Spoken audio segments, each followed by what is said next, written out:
Hello, I'm in my new house. I'm sorry if my dog barks.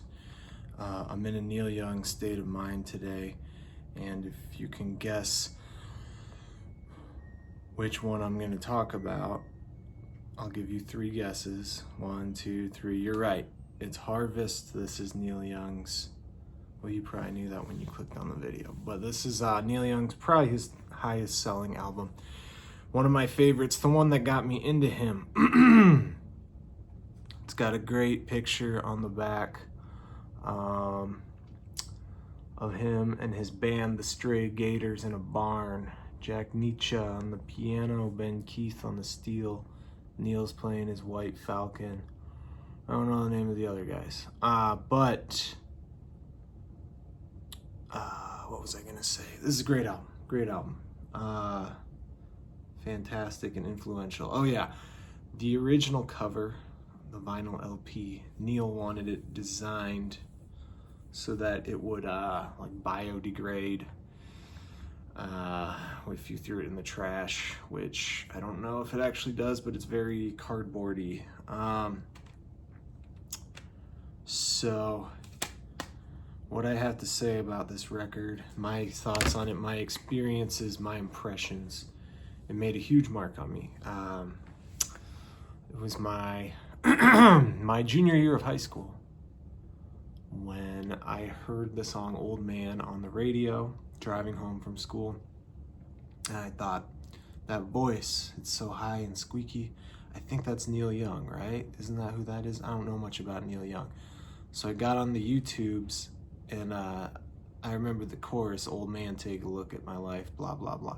So I typed in Neil Young, Old Man, brought me to the video of him sitting in the round back in the early 70s with people sitting on their butts around him, kind of like MTV Unplugged, and him singing that song, and I was just that earworm hook of his just mystical voice getting inside, under my skin, into my bones. And the little story he tells about that song before he sings it is just pure magic. And obviously, Old Man is one of many classic songs on here. Heart of Gold, Johnny Cash's version with the Red Hot Chili Peppers. But the original, man's heart. I don't know if anything can beat it. I used to listen to Neil Young's Greatest Hits compilation, or I remember, I have a vivid memory of listening to that on a trail ride on my bike.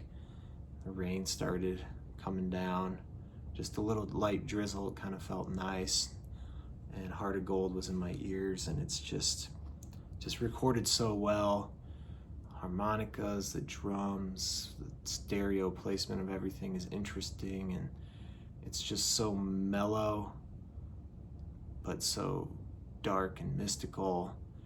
And it's not just that song, it's the whole record. The whole record has that vibe, that rustic thing. It's not a garage rock thing. It's recorded in a barn, and it's softer and it's more tender than, say, Everybody Knows This Is Nowhere, but maybe on par with After the Gold Rush, but more country-ish, more country, more steel guitar, that kind of thing. So I'm gonna see what other songs are. I mean, every song on this is a banger. Out on the Weekend is it's succulent. Just hits home for like a late teens, early 20s male. Sorry, ladies. It's just that loneliness in it.